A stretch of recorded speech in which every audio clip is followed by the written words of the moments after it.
Bienvenue à la foire de Châlons dans le studio télé de l'espace Chambre d'agriculture. Nous poursuivons aujourd'hui nos émissions liées à l'opération Un jour, un homme. Cette opération, c'est l'occasion d'organiser des débats autour du monde agricole et on va parler économie avec nos invités sur ce plateau. Nous allons tenter de comprendre quels sont les leviers de la compétitivité dans le monde agricole. Qu'est-ce qui fait qu'un exploitant s'en sort et pas un autre? Qu'est-ce qui fait la différence? On en parle tout d'abord avec Olivier Josselin. Vous êtes responsable filière et référence à la FDSEA. Bonjour. Bonjour. Commençons par un constat. La situation économique des exploitations s'est complexifiée ces dernières années avec deux phénomènes, la baisse des aides et la volatilité des marchés. Commençons par la baisse des aides. Comment on peut la chiffrer? Donc on peut la chiffrer sur le département tel que la Marne. C'est une baisse des aides qui est programmée sur 4 ans jusqu'en 2019-2020. Et donc l'objectif de cette réforme, si on ne peut pas appeler ça objectif, mais c'est une réforme qui s'impose aux exploitants, va amener en moyenne une baisse des aides de l'ordre de 150 € entre ce qui se passait en 2014 et 2019. Donc une baisse progressive. On passe de 400 € à peu près à 250 €. Un peu plus de 400 € à un bon 250 € par hectare. Donc ça fait à peu près 40% d'aide en moins, ce qui est assez conséquent et ce qui marque forcément les esprits quand on est exploitant. Alors ça marque les esprits, d'autant plus quand la conjoncture est bonne, on essaye d'anticiper, etc.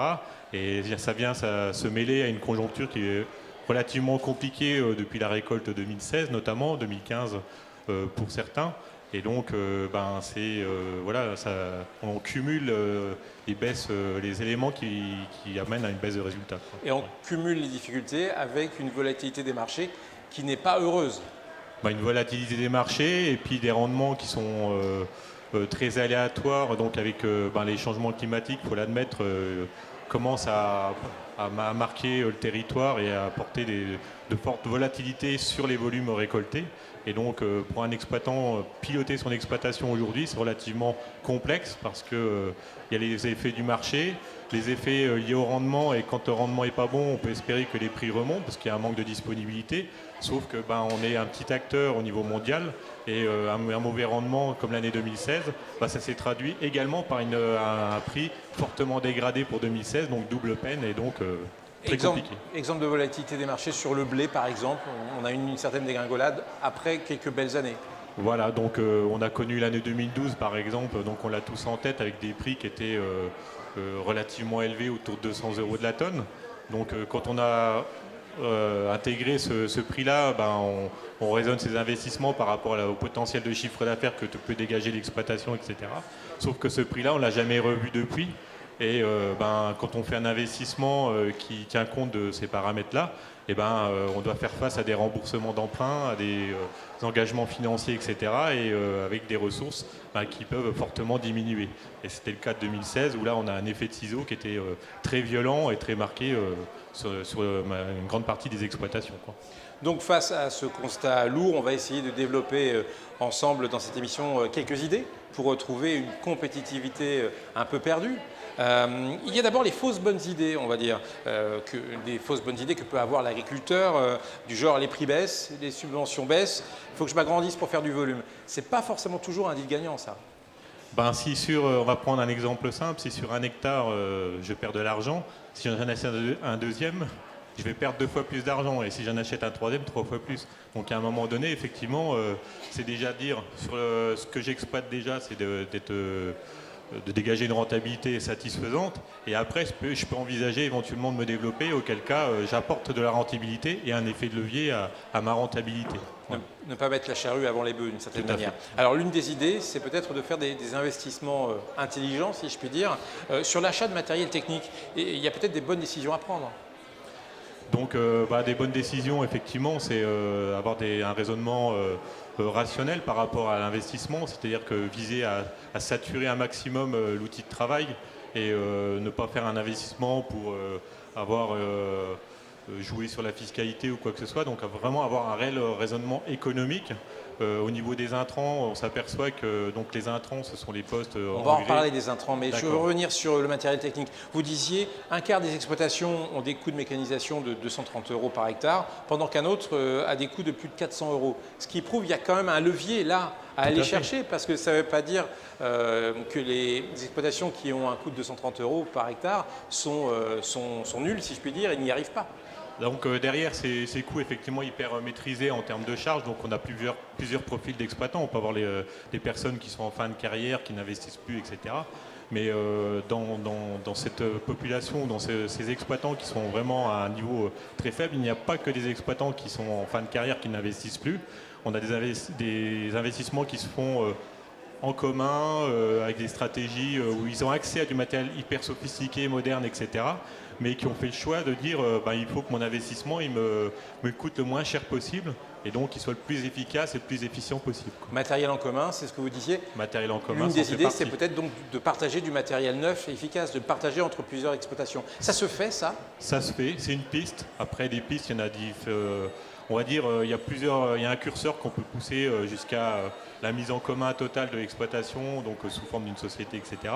Mais après, le curseur, chacun le voit là où il l'entend, etc. Donc ça peut être du simple partage d'une propriété d'un matériel, l'utiliser en commun avec un chantier bien optimisé, ou alors où en fait les personnes se succèdent sur le matériel et puis on travaille pour l'ensemble du groupe, on ne travaille pas forcément ces parcelles, et puis après on peut commercialiser ensemble, etc. Donc c'est un curseur qu'on peut pousser plus ou moins loin en fonction des affinités, de l'entente et un certain nombre de paramètres de l'exploitation. Donc, on ne peut pas tout développer là, mais voilà, il y a...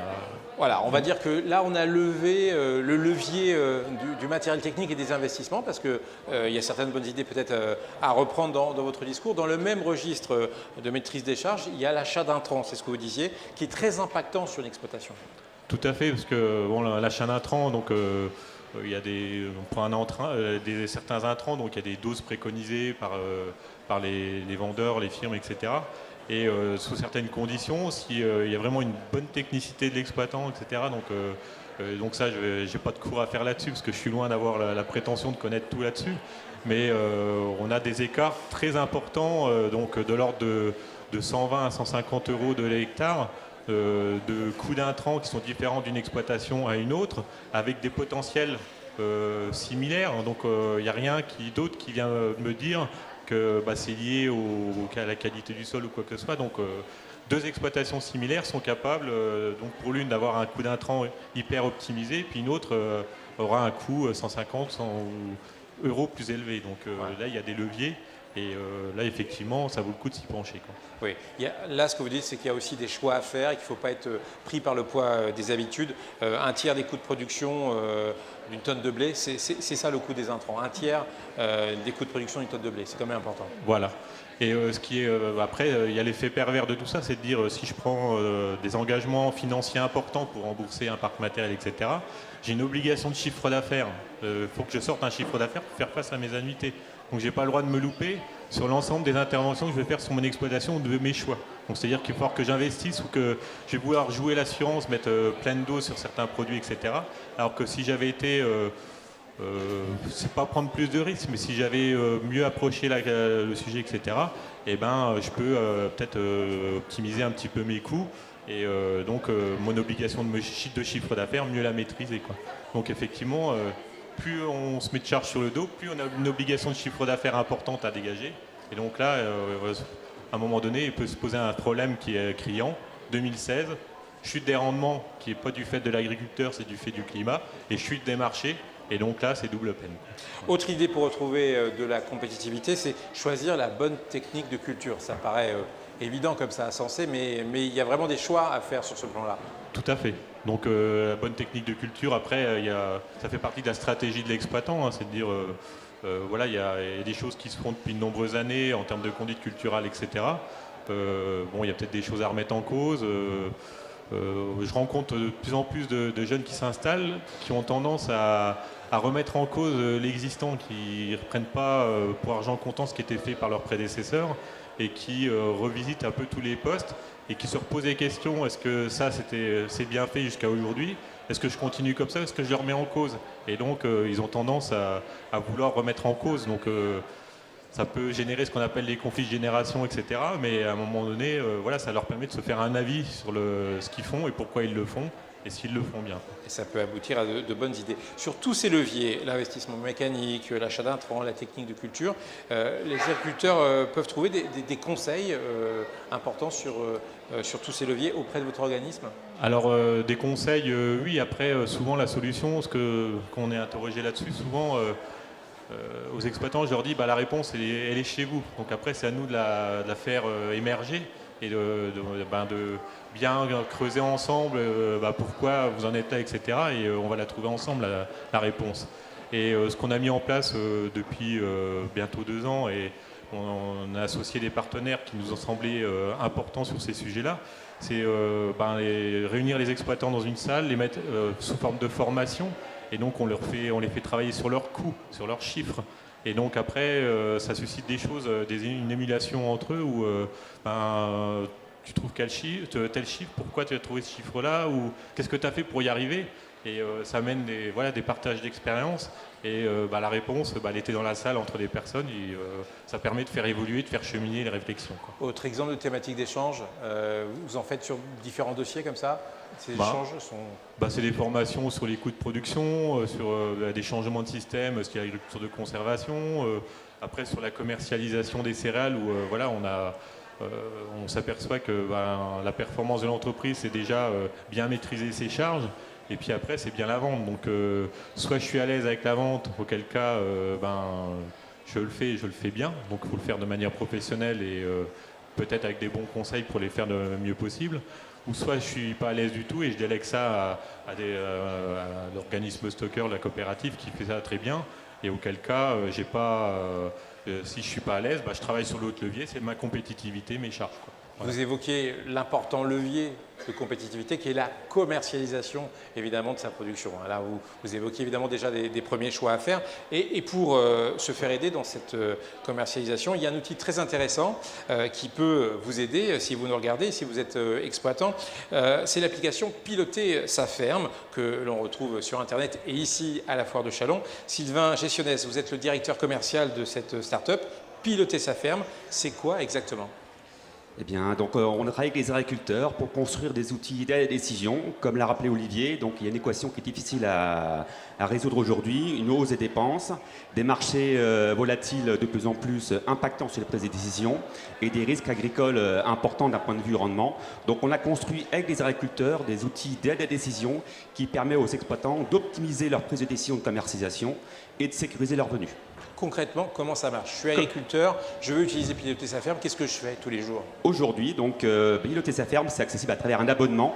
Et cet abonnement permet d'accéder à une information hebdomadaire qui identifie des opportunités sur le marché. Et ensuite, nous avons une plateforme de pilotage qui permet d'exploiter l'opportunité du marché détectée par rapport, d'une part, aux besoins d'exploitation et aux objectifs de l'exploitant. Question naïve, ça veut dire que l'agriculteur, il ne pouvait pas le faire avant. Si, il devait avoir un petit peu un nez quand même, mais ça rend scientifique la chose, voilà. C'est ça? Donc aujourd'hui, on a mis en place du rationnel, d'une part, d'autre part, de la méthode, de la stratégie. On s'est rendu compte, quand les marchés ont progressé de 2007 à 2012, le blé est passé de 150 à près de 300 € la tonne, qu'il y a eu beaucoup d'émotions, beaucoup d'informations, et toujours une bonne raison de reporter une prise de décision au lendemain, en espérant que le lendemain sera meilleur qu'aujourd'hui. Et parfois le lendemain est meilleur, mais parfois le lendemain est pire qu'aujourd'hui. Et donc l'objectif, c'est d'identifier des besoins, de mettre en place une stratégie sur l'exploitation et d'exploiter les opportunités du marché en fonction des besoins de l'exploitant et des objectifs de l'exploitation. Mais dans votre appli, on me dit si je dois vendre ou acheter, ou on me donne des tendances qui me permettent de prendre ma décision? Alors aujourd'hui, on va jusqu'à un signal qui permet de dire go ou no go. Ouais, c'est le bon moment pour vendre, c'est le bon moment pour acheter.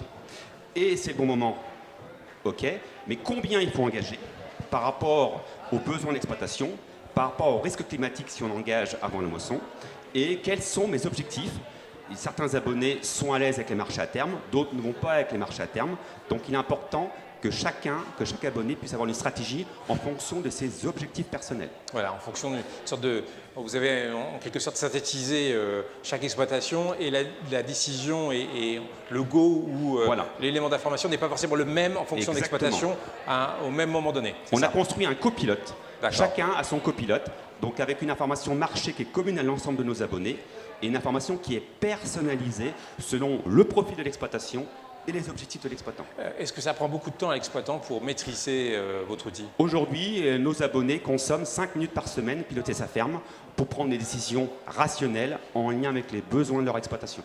Quel coût cela pour un exploitant? La valeur du service est accessible à partir de 8 € d'hectare et c'est plafonné à 960 € par an dans le cas de notre offre actuelle, plus des options que nous sommes en train de développer. Je suppose que vous n'êtes pas le seul sur le marché. Qu'est-ce qui fait pour vous votre originalité par rapport à d'autres offres? Plusieurs éléments. Première chose, c'est qu'on a associé les agriculteurs à la conception, à la mise en place des outils. Ces outils ont été testés par 150 agriculteurs entre décembre 2013 et septembre 2015. Ensuite, on fait le lien entre le marché et les besoins d'exploitation. C'est le sens de la notion de copilote. Comme un GPS sur une voiture, donc nous on a mis en place le copilote personnalisé de l'exploitation qui fait le lien entre l'élément extérieur à l'exploitation qui est le marché. Le marché il est commun à l'ensemble des exploitations et après chaque exploitant est différent, chaque exploitation est différente, donc faire le lien entre le marché et les besoins de l'exploitation et de l'exploitant. Si je regarde cette vidéo et que je suis intéressé par votre solution, où est-ce que je peux vous contacter? Eh bien, vous nous contactez sur notre plateforme Piloter sa ferme et donc vous pouvez renseigner vos données et donc on aura le plaisir de vous rappeler. Et on travaille aussi avec des partenaires comme des distributeurs, comme des partenaires de comptabilité. On va en parler, Olivier Josselin. Vous avez créé un partenariat avec Piloter sa ferme. À quoi ça ressemble ce partenariat? Alors le partenariat qu'on a mis en place, en fait, c'est à un moment donné, nous de notre côté, on a identifié que les messages qui étaient proposés par Piloter sa ferme, c'était des messages simples, clairs, qui n'avaient pas besoin de connaître tout ce qui se passait dans le monde en termes d'événements climatiques ou quoi que ce soit. Et ce que l'exploitant a besoin, c'est savoir quand il faut appuyer sur le bouton, quoi.